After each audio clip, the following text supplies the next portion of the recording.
walk-room closets. That's where I was educated, and hallways.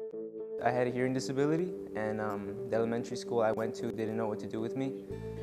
I lived in my home for more than 40 years before I entered a situation where I could no longer pay my mortgage. And I ended up with my home going into foreclosure. More and more people, tripling, quadrupling, coming to just my food pantry. The people who are being affected are, it's not just low-income people. You're now seeing it happen to the middle class. You're seeing it to students. I was going to do whatever it took to get to college, and whatever it took was signing a whole lot of paperwork that put me in a whole lot of debt. So many other people are struggling. 51% of college graduates are either un or underemployed. So it wasn't just me. I didn't just make a bad decision. There's something really wrong with our system that's putting an entire generation way behind the game. This nation was built on racism and exploitation of working and poor people. And that's still happening today. There is a small percentage of people in this country who have most of the wealth. And it's not because people aren't being productive and because folks like me aren't getting the right education. Wages have been stagnant for the majority of people. They have not gone up, even though the economy has kept growing in America. The middle class is just being destroyed, and there's a global race to the bottom. It's harder and harder for working people to make a living, raise a family. Fundamentally, the standard of living for Americans has changed. Job security has been completely lost. People's retirement is under attack. And then you look at the top 1% and they're just making off like bandits while the rest of us are fighting for crumbs. There has been no recovery. People talked about a recovery. There has been no recovery except for corporate profits, right? So corporations are eating up more and more of the economy, and they're just hoarding all of this wealth. The banks got bailed out, and we got sold out. In the political system, corporations have used their concentration of wealth to gain enormous concentration of political power, which they then use to rig the whole system in their favor. A set of corporate CEOs and their political operatives and their trade associations developed a plan. They had a long-term agenda, and that agenda was around how did they take control of government, lower taxes for the wealthy and raise them on everybody else, privatize everything in sight, and deregulate everything possible. And they methodically worked that plan over 40 years, and that gave us the economy we have today. We don't really have this system necessarily of one voice, one vote when money is effectively becoming a form of speech. The power of people has been relatively reduced, right? When you look at the Citizens United decision and how that allows corporations to have kind of unlimited influence on elections. And people say, well, you got corporations on one side, unions on the other, but the scale there is not even. You've got folks who have a lot more money, a lot more capital, able to have an outsized effect on elections. And at the same time, they're using that money to change the rules. And that's not the way democracy is supposed to look. It's not supposed to look like wealthy people and wealthy corporations running a place where only a few people have those resources and most people are suffering. And let's be clear, corporate CEOs and the corporate sector and Wall Street are the opposition to everyday people right now. We've got to reclaim our political system. We actually have to figure out how to get people in and money out. If we start to get some of the money out of the system, we get in a situation where there's more balance between those who have the kind of capital to express themselves in that way and the everyday person who doesn't necessarily have it. Right now, in the state of Illinois, 2/3 of corporations are not paying taxes. If you think about it, some of our bigger players, some of our richer folks, some of our bigger companies and corporations, they use public roads to get their goods to and from market. They use our public infrastructure. Their workers are educated in our public schools. So en masse, those are actually folks who are using significant amounts of government resources.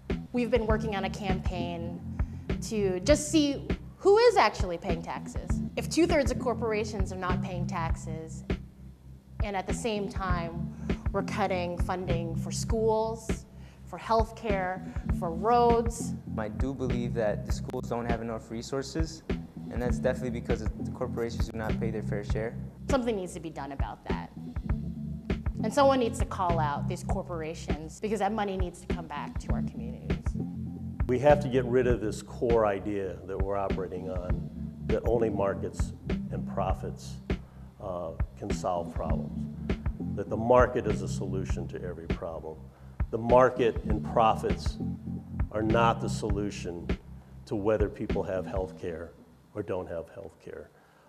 The market is not a solution to whether you should have education or not have education.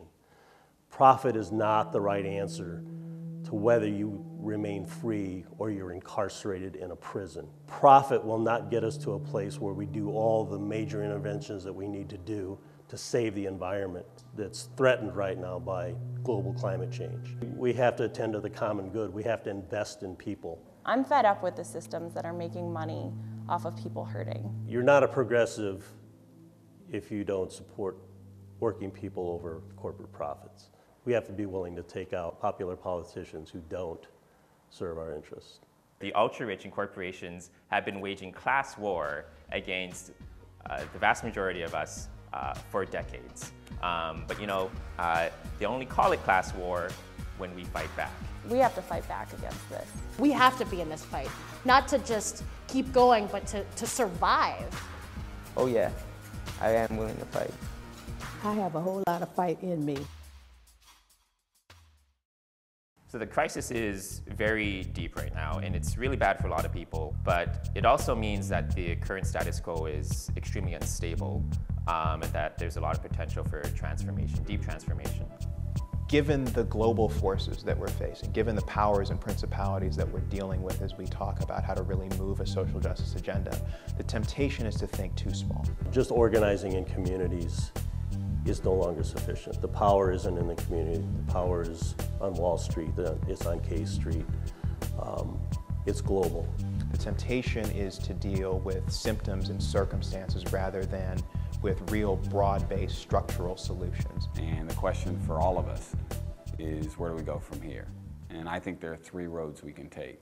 The first is we can just play defense, fight to save our homes, our jobs, our communities. And while we certainly have an obligation to play defense and protect our communities, that alone is not a strategy to victory. Second, we can try to get back to the old economy. That could be the economy of the 1950s or the economy as it was under Bill Clinton.